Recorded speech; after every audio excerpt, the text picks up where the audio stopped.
Hi, friends. Welcome to the Igniting Imagination podcast. I'm your host, Lisa Greenwood.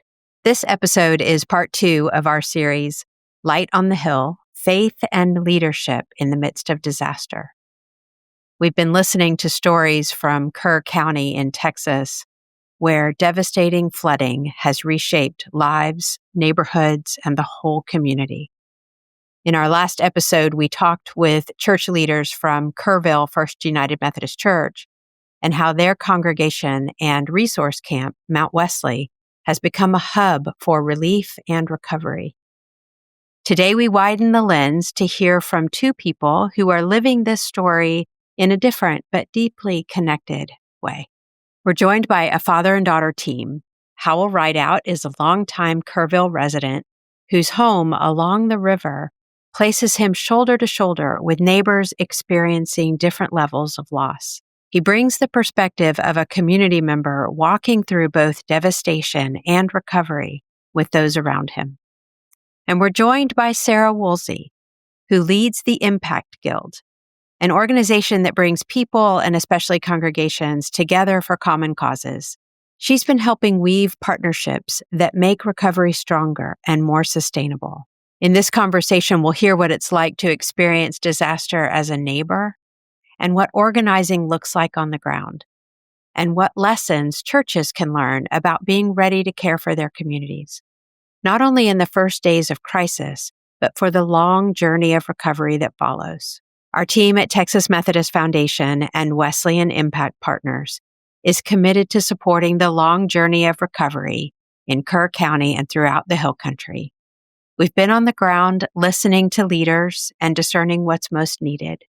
If you feel called to be part of this ongoing work of restoration and hope, email me personally at lgreenwood@wesleyanimpactpartners.org, and I'll connect you with our philanthropy team.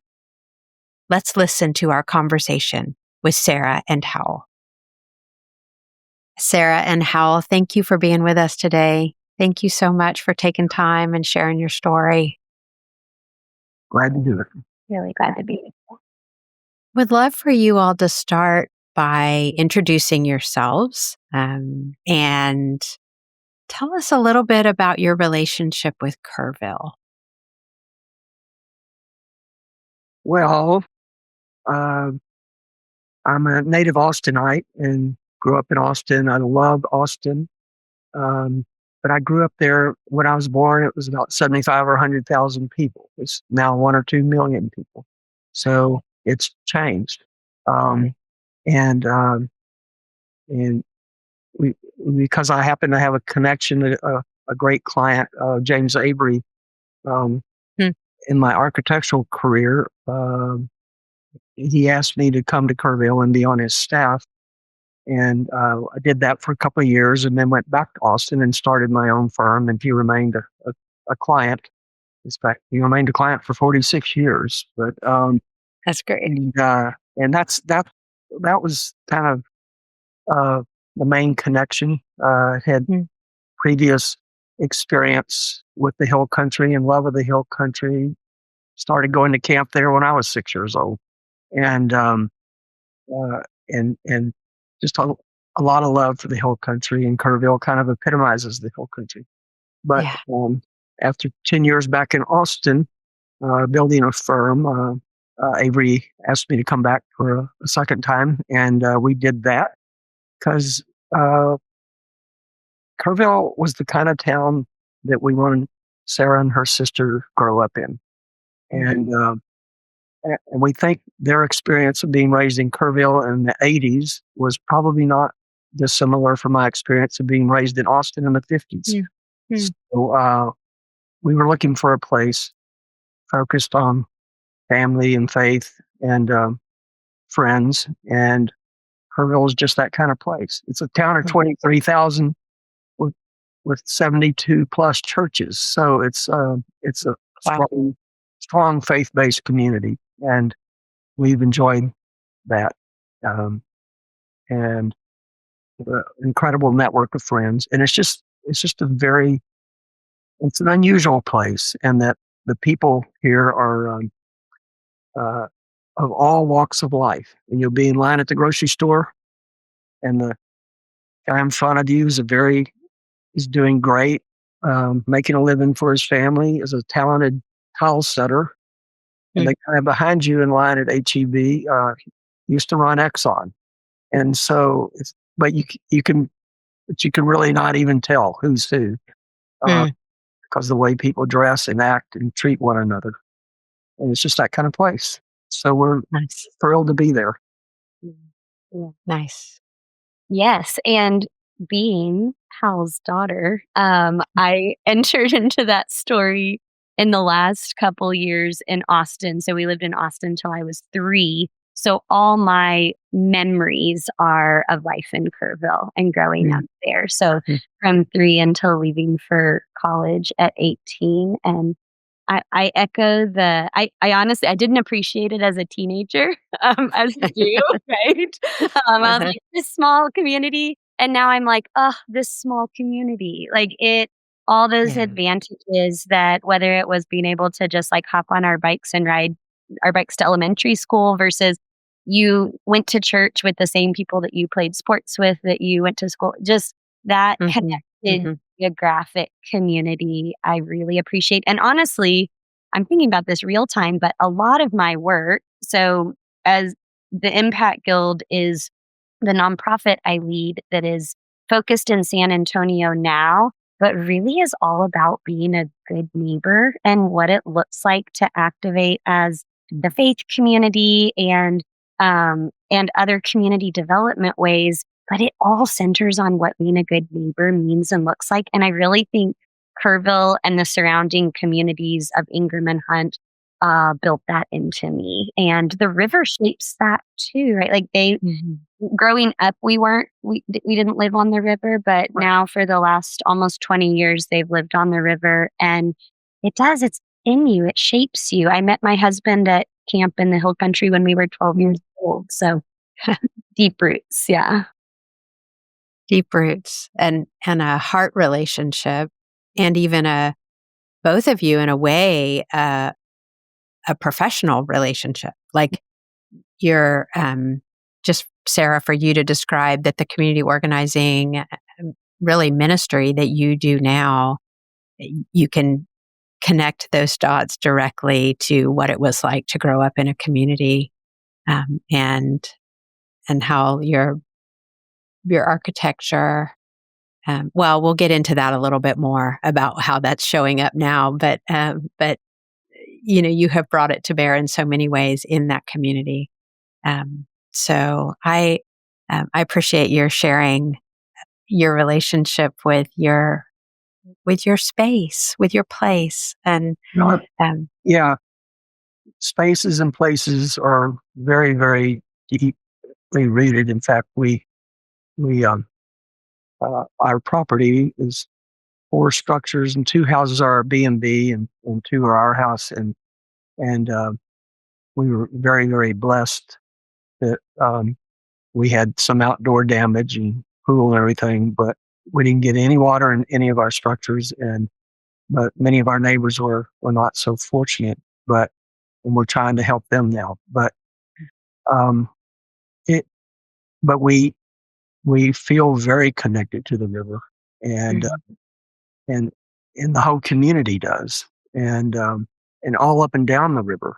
And there's so many people across Texas and beyond who feel attached to the hill country and the Cornwall and to the Guadalupe River, because so many of us went to camp there, and there's so many fond memories from childhood and young adulthood and all through the stages of life that occur on the banks of the Guadalupe. Yes. And whether you live directly on the river or not, you cross it every day and you experience it, and it's part of, it's just woven into our lives. Yeah, it is. It is. So, would you two take us back to those early hours and days of July 4th? And I'm grateful, if I can say that you weren't at the house, But Sarah, you were there just hours later, and Howell, you felt the pain from Alaska as you were vacationing. And um, so Sarah, if you'd start, just what happened when you showed up on the 4th, and Sure. Yeah.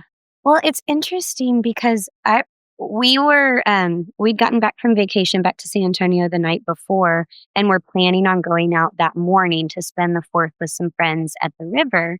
And so the first information was, oh no, there's been flooding. And we were talking with our friends that we were supposed to go out, and it was more like, oh, I guess the river's up. I guess we can't sit in our chairs and do what we thought we were going to do and enjoy 4th of July, which I think speaks to kind of what we've heard over the last few weeks of like flash floods do happen, right? So our initial reaction was not at all understanding the scale, right? Or the devastation. And so I remember, just as I think so many of us were across states, cities, being glued to our phones, trying to find information and trying to understand the scale.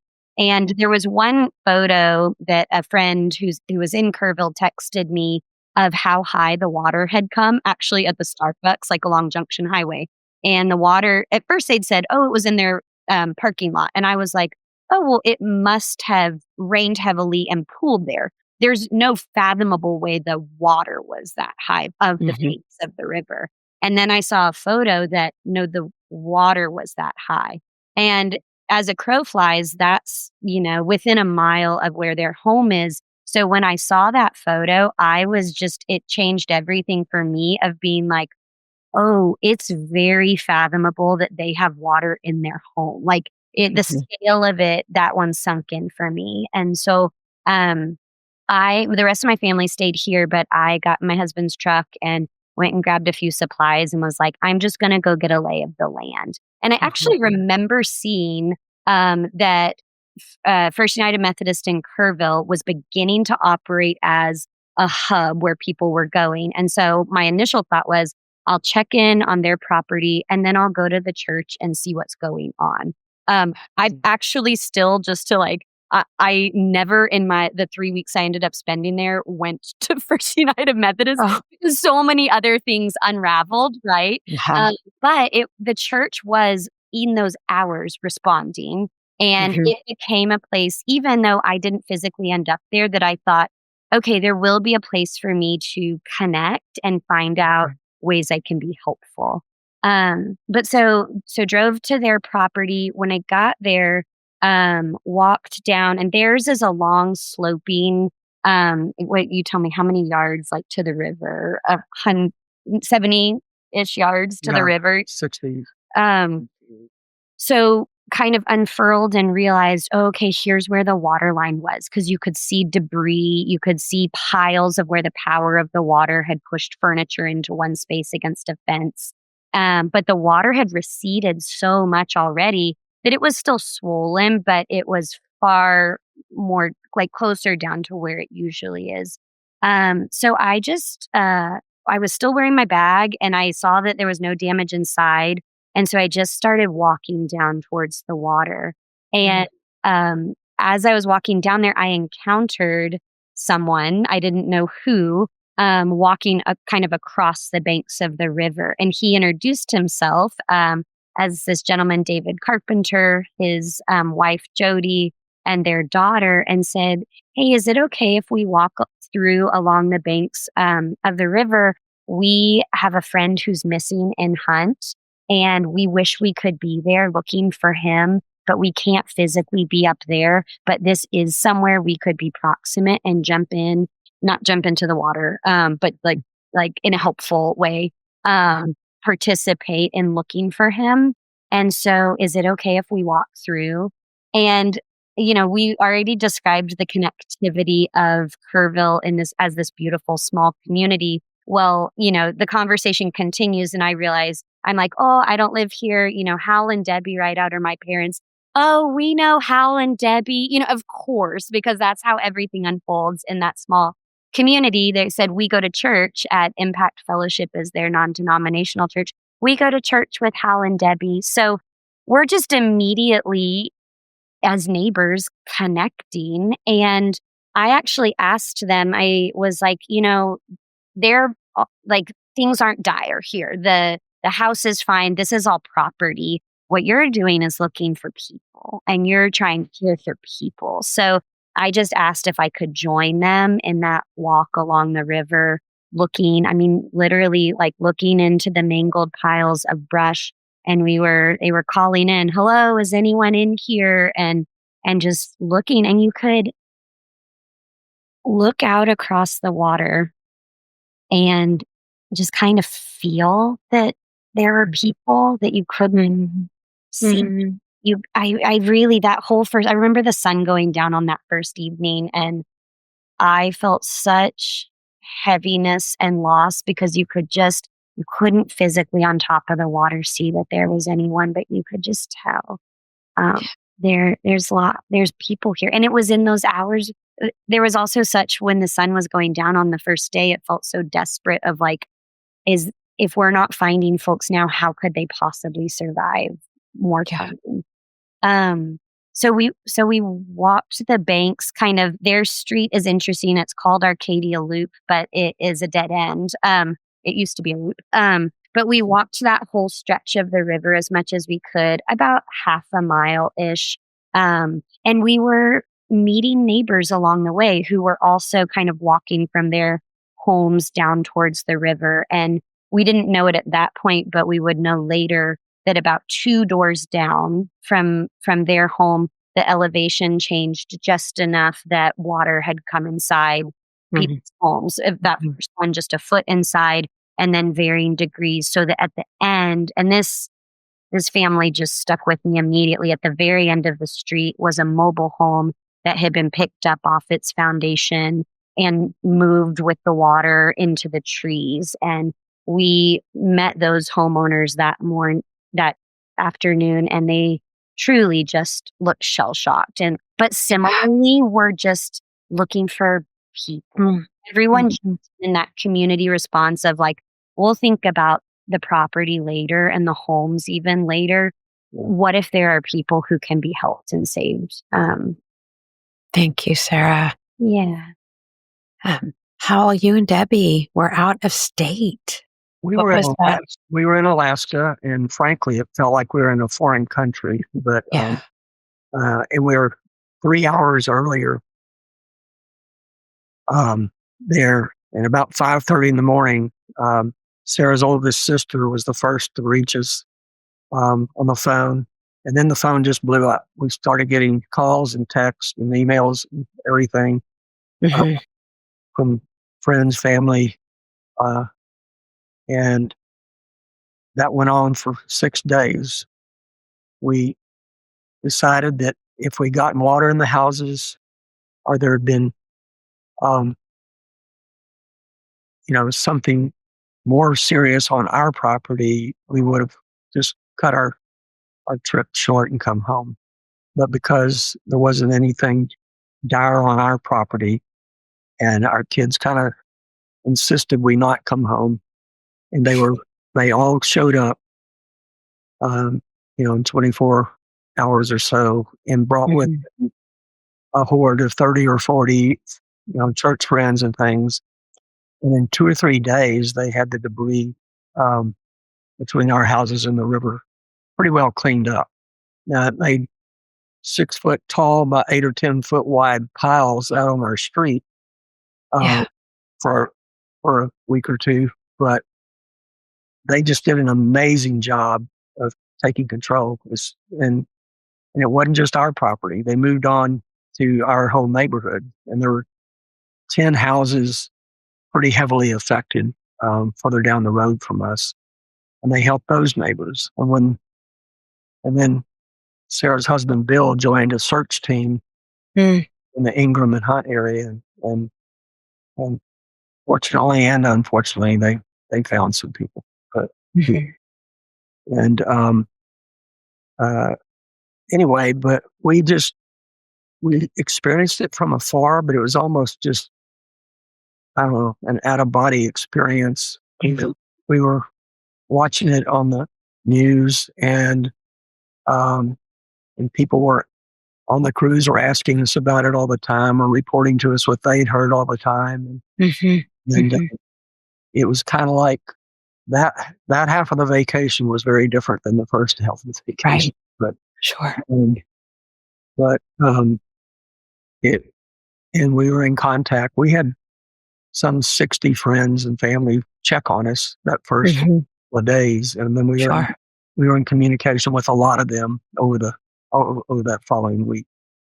And then we came home, and it was still a shocker to realize how close it had gotten. It came within 4 feet of elevation of coming in our houses and about 20 or 30 feet of distance away, but not even maybe 15 or 20 in some cases. But I'd been standing out by our cooking center, not far from our house, down some steps that are about 8 steps, 4 feet, and looking out over our property 2 days before we left for Alaska, thinking,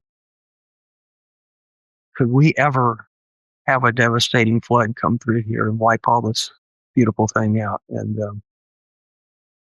I'd had that thought before, but probably 6 or 8 years before. And so I just prayed a hedge of protection over our property.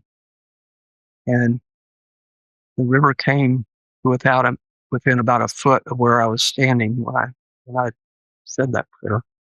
It did not come in the houses. But so we've turned our attention to at first helping our neighbors on our street, and now it's grown to something more than that, because there's so much need up and down the river. And Center Point, Kerrville, Ingram, Hunt. And the further up the river you go, the more devastating it is. Yeah. I was only going to say that is kind of an interesting point of like in Kerrville where they are, just the topography of the landscape is different. It's much more, the elevation isn't as steep. So in Hunt, you have these steep cliffs that had the water kind of more confined. And so it rose higher. And then where they are, it's just more of a gradual increase. And so there are more places for the water to go. And so that's huge. And then also I will say, one of your first connections, maybe speaking to, they did have Airbnb guests who were staying there that night. Oh yes, that was kind of terrifying because we got in touch with them by phone, and we had a property manager who cared enough to come over and check on them. And fortunately, the police had come around at 5:30 in the morning and banged on the door and told them to get out. And there were like 10 or 12 of them, and 3 of them were toddlers. And they jumped in their 3 vehicles, and there's a bridge coming into our neighborhood on a creek. And their first vehicle got over the little bridge, and the second one is a smaller sedan, headed over and started floating. And police yanked them out, and they all watched the car disappear over the edge. They lost their vehicle. And so they had to turn around and get out. Oh my gosh. An alternative route, because another neighbor happened to live across the street from the gate to a commercial property and happened to have the key and open the gate, and the police used that as a back exit. Otherwise, everybody would have been trapped on our street, no way out. So, when I heard that one as the daughter, I just was like, I know you all, and you would have stayed and been the car right behind your Airbnb guests leaving. And so that one hit me heavily of the what ifs that you can play. Like, what if they'd been the car right behind? And sorry, but maybe not quite so young and agile. And so like, what if, what if, right? Been the car right behind and it had gotten swept away. And that's the stuff you can hold, and you can go down really unhealthy mental pathways. But it's hard. It's been really hard to me to hold the gratitude, like that they weren't and didn't experience that, with the heaviness that so many did. And that that one is hard, and it's still holding kind of the Well, Right. and I've lived a long and wonderful life, but I kept thinking, what if those three toddlers were swept away? Right. And there were toddlers swept away. Right. There were. Yeah. Yeah. I just, Yeah. I don't know how I would have dealt with that. There are people dealing with that. yeah. Right now. Share with us a little bit about as the days unfolded and how as you and Debbie came back and you began to see what had happened to your neighbors' homes and your street, a little bit about the needs you began to see, and then you can move into what you've begun to think about doing, and what that looks like. We had some minor losses. We lost a dozen beautiful trees, and that kind of makes my heart ache. But I'm already getting used to the new landscape and the new beauty that's emerging as things are clean. And it'll be a different view, but it'll still be a beautiful view. And but that's nothing compared to what so many went through. In the early hours, it was survival. Just get out and be alive. And then it turned to immediate needs. How do we get shelter? How do we get food? How do we find a place to sleep? And then it has evolved into some layers of recovery, and there's the mental health element, because it's pretty shocking and devastating. For Yeah. Everybody in the community felt it, still feels it, but some so much more than others, because some lost so much more than others. But it's but the levels of recovery have gone from survival to essential needs, immediate needs, to what's the intermediate plan for living in a different place while because we can't live in our devastated or half devastated homes anymore.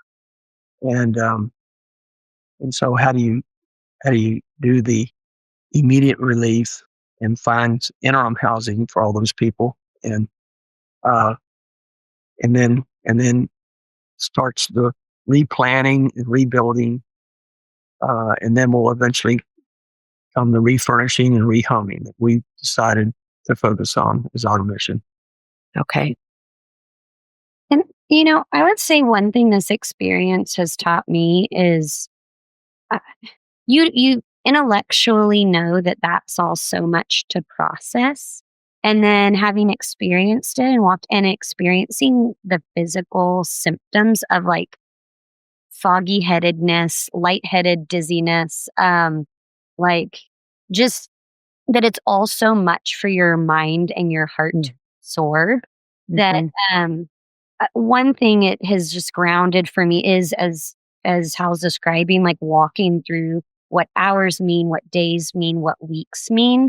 That I would say the arc of that was longer for those closer to the radius of being impacted. So by that I mean like those that are most impacted were still 7 days, 10 days.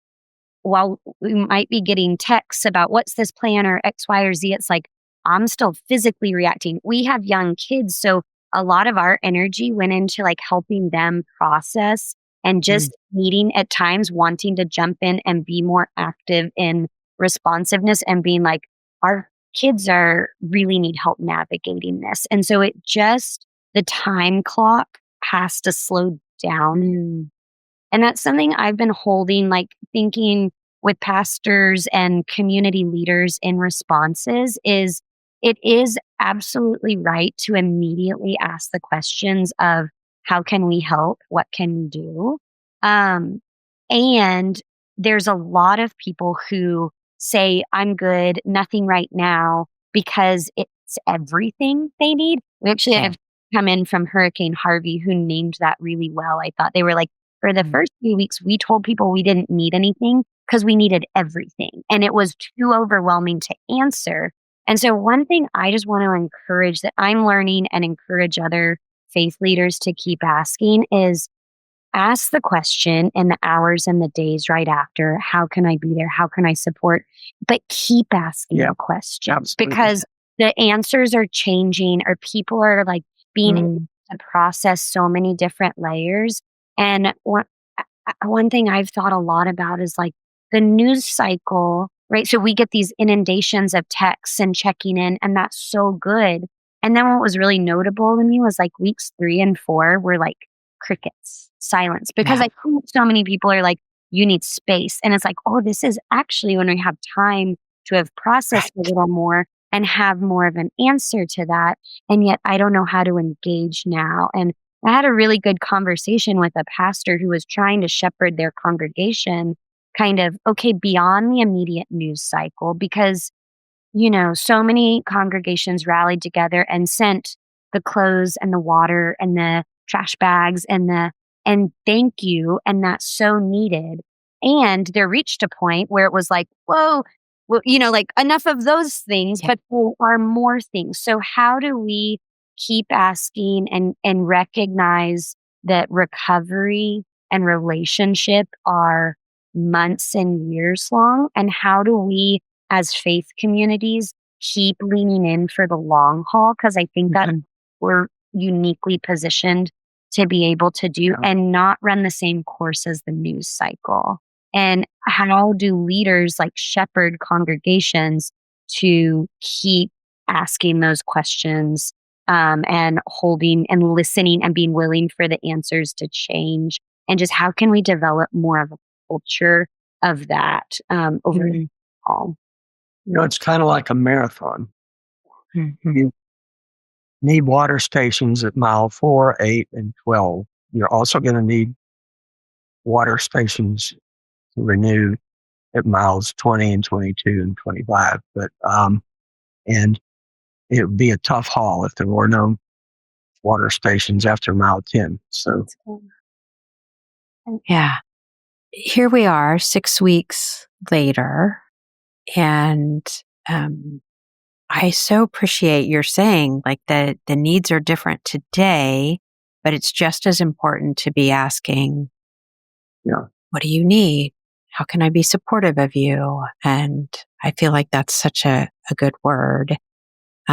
You all have, and you began to allude to this, how you all have made some decisions about entering in at this, knowing that there are lots of things, lots of needs. For some, it's kind of everything. Some, it's immediate. Where am I going to live until things are restored? You all have made a decision and taken some steps to lean into rehousing and refurnishing, rehoming folks, if you will. So it's sort of the fullness of what that means. Can you talk a little bit about what led you to that, but also the pieces that you feel like are yours to do, that you feel called to do in this moment? Go ahead, sir. I'll take the first part of that because you were there. Yeah. So my sister, Lauren, in the immediate days, I would say more like the 3 to 6 day range, was on a text thread with different high school friends and heard of an immediate need for a family who had lived out in Hunt, who needed and were renting a lease. They knew their home was just totally devastated. So they were getting a lease for a house in Kerrville. And so the super tangible need was that they'll now be in this new home, and they need furniture. They need all the things to make it a home. And so my sister, being in the interior design world, really did an amazing job of connecting and rallying, and we kind of all chipped in and spread the word to raise funds, honestly, like just to her Venmo of like, can people give, and can we help outfit this family? So it was in-kind donations from furniture stores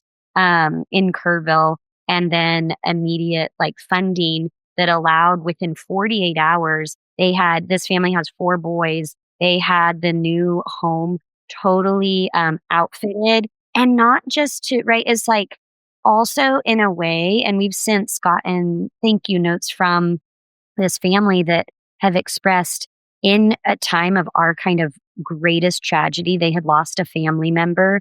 This has become our safe space. Like this is the healing that we needed. And so the pillows having pillowcases on them mattered. The refrigerator having snacks for the boys mattered because that reestablished a sense of safety. And so they organized, and like that came together within 48 hours. Then another family member, like same generation brother to the first one, also needed that exact same scenario of help. And so that we were able to kind of rally around. Again, Lauren played that kind of project manager role, if you will, her industry experience and expertise. And we were able to kind of connect into like faith community here. Similarly, like Dad was able to lean into those connections. And so just like seeing folks like really rally and meet home. I was on site on that second one. We didn't get back in time for the first one, but and it was just amazing to see, like a little beehive. It's a little swarm. SWAT, designer SWAT team comes in. And just whoosh in 24 hours puts the house together down to the towels and toilet paper. The whole thing. It's and our motto has kind of become an empty house is not a home. And I could get involved in the architectural design, the construction, a lot of different parts of this because I've had that experience. But the way our family and networks fit together, the whole kind of interior design and architecture design community, we feel like we have the skill sets and the networks to do a really top-notch job of putting these homes together once they're ready to live in, and that we've made that our mission. And so we created ARC, which is Arcadia Recovery Collaboration, and we're building a detailed process, and we've each got our job descriptions, and beautifully, Sarah's sweet mother has amazing administrative skills, which is why my life is in order, and communication skills and a real heart for people. And she will play a role of being our volunteer coordinator and our survivor communication coordinator. And Sarah has incredible skills and is kind of community evolution and improvement, and we're using the base of Impact Guild and attaching ARC under the umbrella of Impact Guild so that all of our donations are totally legit and covered and tax deductible, et cetera. We use my network, and I'll be the chief communicator with the design community. And we're going to line up interior designers and architects to be project managers on each house, as well as other designers. And we're going to have volunteer teams come in for the setup days and, transport furniture and install, et cetera. And Lauren is going to be our design director and our chief liaison with the furniture industry, all the furniture manufacturers and stores and distributors and everything. So we all have our hats to wear. We're going to overlap a lot, but we think we've got it pretty well organized so that we can execute well.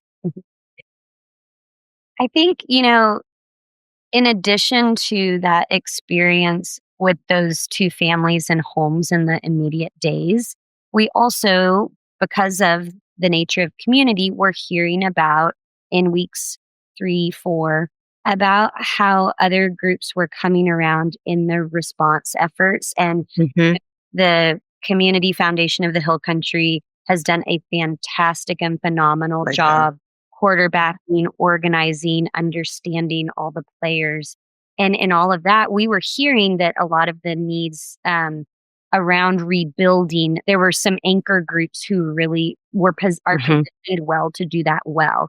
So I think while we were holding each our individual giftings and skill sets and wondering how those could best be activated, and then also looking at the gaps in the system kind of in this longer term recovery. And so kind of the merger of those two things led to Arcadia Recovery Collaboration and what this is going to be. And I think, also as I continue to think about how both clergy and lay leaders shepherd and steward well congregations in the middle, like in this instance, those that are in Kerrville, Hunt, and Ingram, but also in these adjacent communities, San Antonio, Austin, Dripping Springs, who are saying, how do we continue to lean in? It's been amazing to me to hear.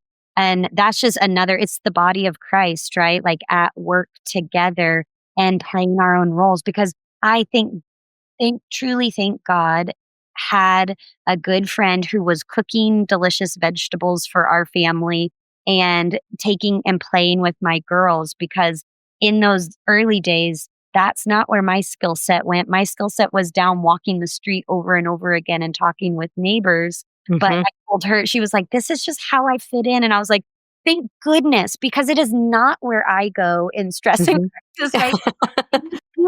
And she was like, and today's felt so meaningful. And so I think that's it, is how do we help, how do we uniquely discover those giftings and continue to see them activated?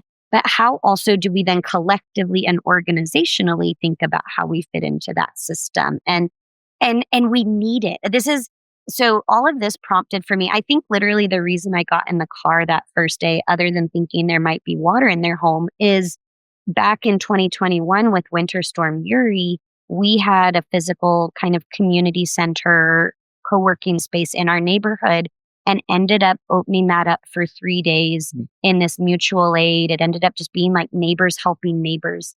And we all didn't do that, but that experience, because I was like, oh, there's a plan. Someone has a plan. Those things are already going to be met. And the truth is, especially I do work now with the city. We can talk about it. Like nobody has a plan. Nobody which is terrifying, but also like so beautiful, because it takes all of us as community members and as the body of Christ showing up, but in our unique ways. And I think the more we can know and stretch those muscles in the everyday and in just the vulnerabilities that exist in our communities as it is when we're going about normal life, if you will, then the more equipped we are also in more disruption, crisis, disaster moments too also. And we can stretch these muscles. So that would be an encouragement too to faith communities who are continuing to ask this question: is there, no, it's not too late. No, there's not already someone else.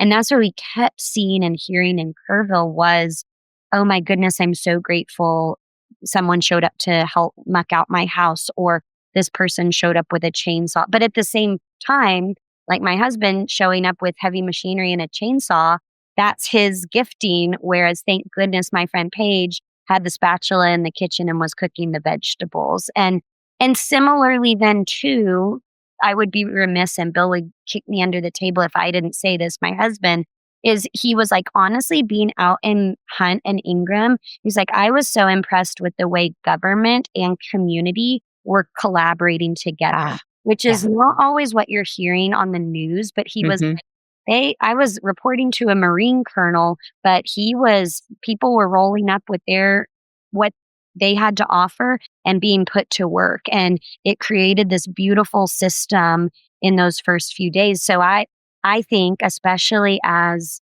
news cycles continue and we have more space to, where blaming can creep in or different things, we need to hold questions of how do our systems improve, but we also need to keep holding, how do we work alongside, and how can faith community, how can government, how can individuals, how can the nonprofit sector each play our roles and support and find those intersection points. And it's been fascinating to see how people have figured out how to best plug in. I was visiting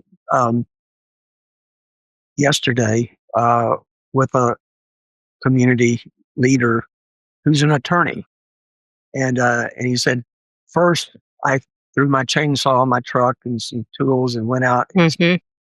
But I quickly figured out my best contribution was not my soft office hands out here trying to clear rubble. And he said it dawned on me that I could help and I could use my actual skill set and experience. And he's ended up being a major player in creating the agreements that has funneled these millions of dollars into the effort and everything. So he just like, okay, this is where I plug in. And I was like, yeah, nobody needs my 74-year-old body out trying to fix everything. Rescuing you. So we're going to focus on refurnishing these homes, and so, and everybody has done just a phenomenal job of cooperating, from individuals figuring out how to best plug in to churches and other institutions figuring out how to plug in. There have been very regular, very organized meetings in Kerrville amongst the county, the city, the community foundation, the church leaders. I mean, and every 2 days they get together and go, okay, what's the next step to make the most difference? And everybody is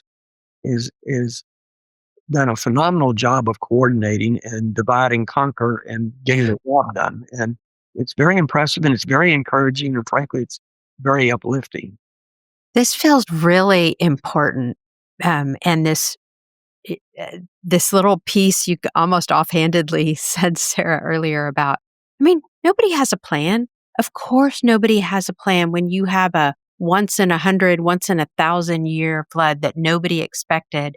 And all conditions were such that this happened. Of course. Why would you spend energy and effort and time on that kind of plan? But the beauty of what you have described is years of training and developing expertise and developing relationships and networks and community, that when this moment came, and once everybody, kind of figured out maybe it's, what their unique contribution could be, or what their giftedness, or what this little hole over here that needed this set of experiences. And it also sounds like you talked about asking questions, like kind of having a posture and a presence of curiosity and willingness meant that you could have a certain rank in the military or a certain position in the city, but that didn't matter. What you did was show up and say, how can I use my gifts and what's needed most in this moment? And yes. Yeah. Okay. I feel so passionate about this. So, through the Impact Guild, the kind of place-based nonprofit that I lead in San Antonio, under which Arcadia Recovery Collaboration is living, we're like 2 years into this project called Climate Ready Neighborhoods.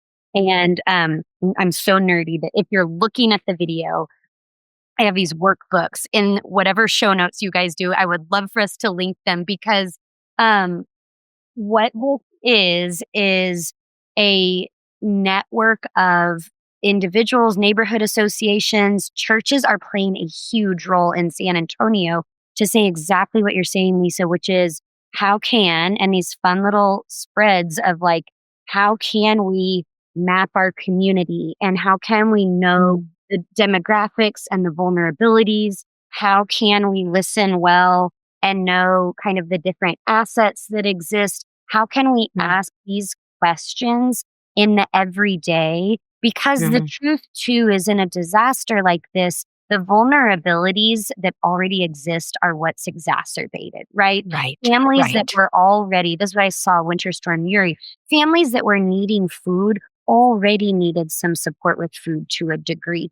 And also it's equalizer, and it breaks down these walls where we can enter into relationship, and we all have things that we need, and we all have things to contribute. And so I think we have this one that is my absolute favorite under Climate Ready Neighborhoods, that is this like community connections plan.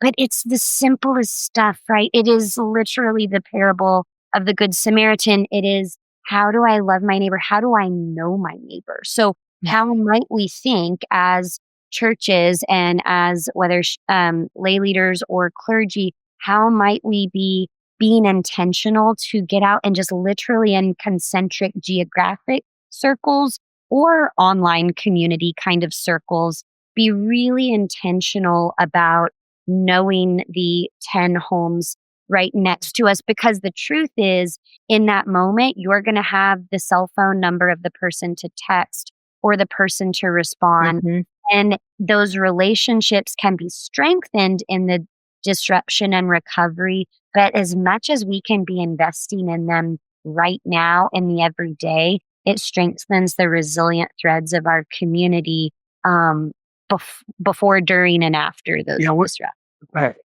I'm sorry to report, I did not know very many of my neighbors that well before this. We were beginning to get to know a few of them a little better after 17 years, but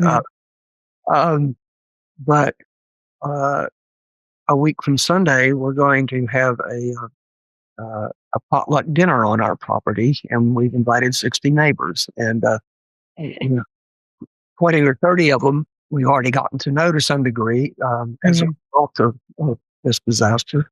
And I think there is a need to know who you live with and begin to create. You don't have to be best friends with everybody, but it helps to connect with the people you connect with and have a network of how to get in touch with one another, how to support one another.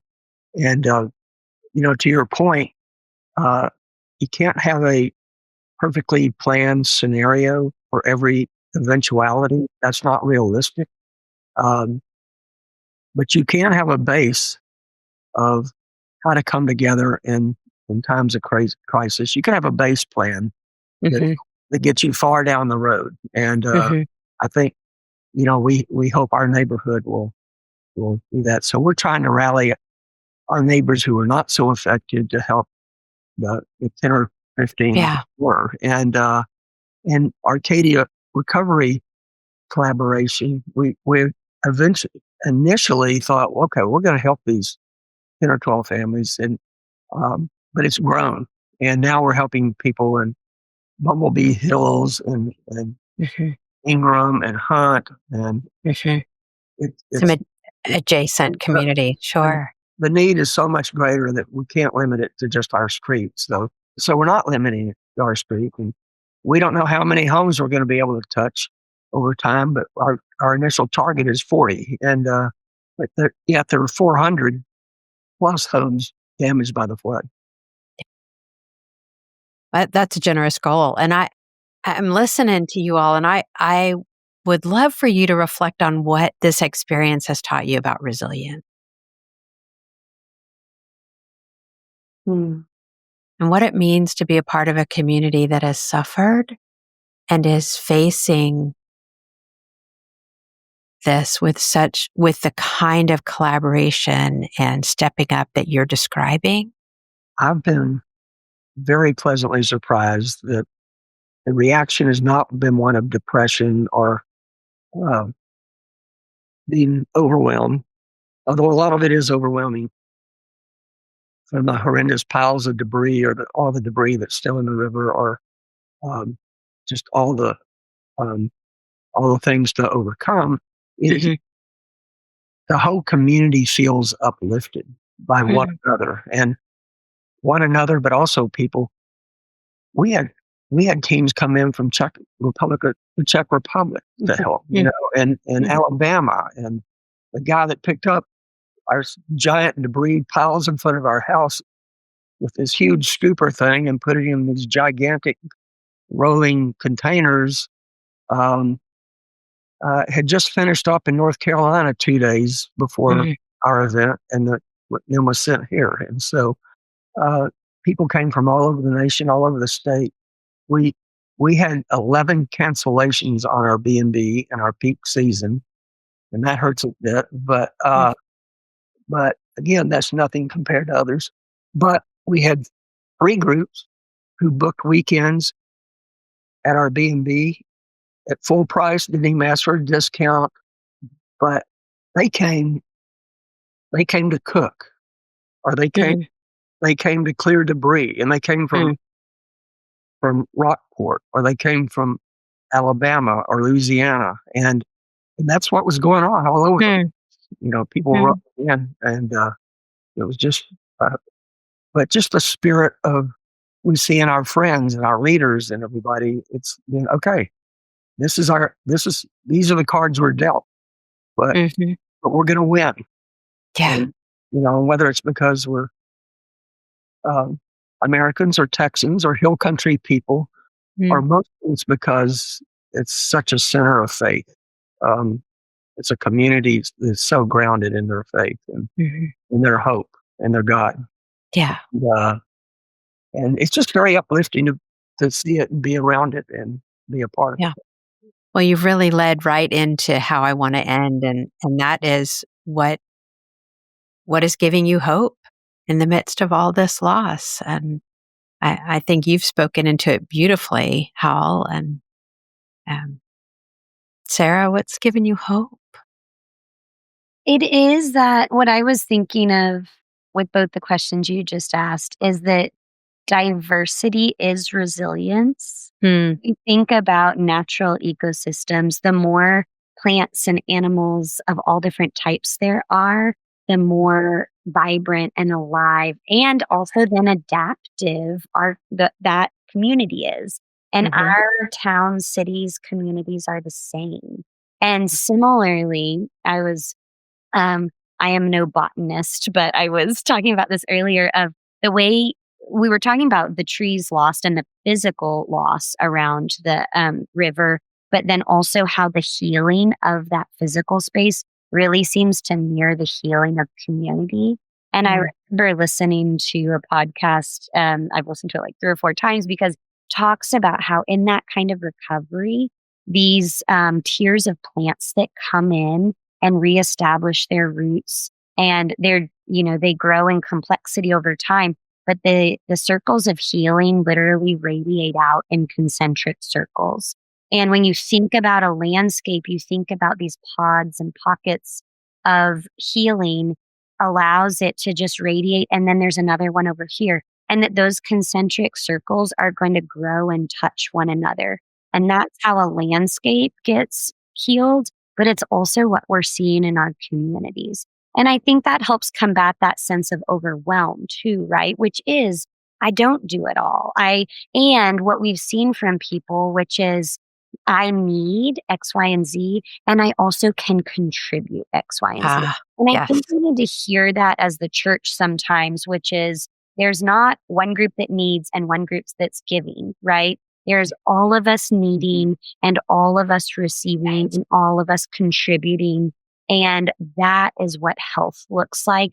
And that builds resilience. And so those are things I've been exploring over the last few years. And honestly, in Kerrville and in this experience, I'm doubling down. Like I find so much hope in it. And also the urgency, but in this as a sustainable lifestyle, because the truth is, until things are all made fully restored in heaven, that we continue to experience both the needs in the everyday and acutely in whether they're natural disasters or other things that come.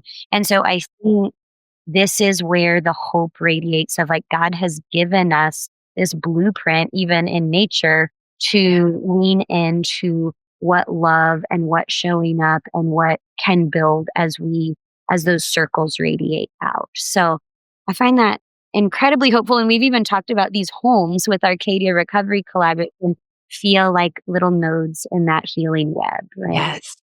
Well, one last thing on I talked about all the effort that is made and everything, but I was telling Sarah and her husband Bill over lunch today that I'm encouraged every day because I actually see progress. Mm. While our property got cleaned up pretty quickly, and we had a dozen trees swept away, and we inherited about 10 from upriver that have now been sliced up into beautiful lumber that we're going to have furniture made up, or we've already made some really pretty large benches on our property out of some of them. That's kind of watching ashes turn into beauty. By David Carpenter, Yeah. the guy I literally met Oh, the first moment, the first person I met walking down to the river. One of all, he's a woodworker whose last name is Carpenter. So like do with that what you will. yeah. It feels very like circular that he's the one who's been milling that lumber. Oh, wow. But what is amazing is the ranch across the river from us got more devastation in terms of huge numbers of beautiful trees, and it's been hard to look out there and see these bent and snapped and gnarled 100 more year old trees, and but every day they clean up more and more and more of it. And at 11 last night, they were out there with big equipment working. And when I got up at 6:30, the lights were on and the equipment was running. And it's that kind of dedication that's out there. And it's gonna be different, but it's gonna be a new beauty. And it already is. Every day looks better. And that gives me a lot of hope. Like it's not gonna be the same, but it will be beautiful again. There's this beautiful book called Refugia Faith. Yes. That it's making me think of. I just want to recommend and plug that too, because I feel like it is a great articulation of how this healing can, like these little places that were spaces of refuge, that new life comes out from there. But those are our churches, and not sometimes those are the physical spaces of our churches. Sometimes those are as operating as people of faith out in community. This is our intention. Yeah, it's the person cooking vegetables and watching the kids, and it's walking the side of the river, and it's the text string that amounted to a home for a family, and it's on and on and on. Beautiful signs of hope. You two are amazing. Thank you for being with us today. You really are gifts. Well, absolutely. Okay. We're grateful.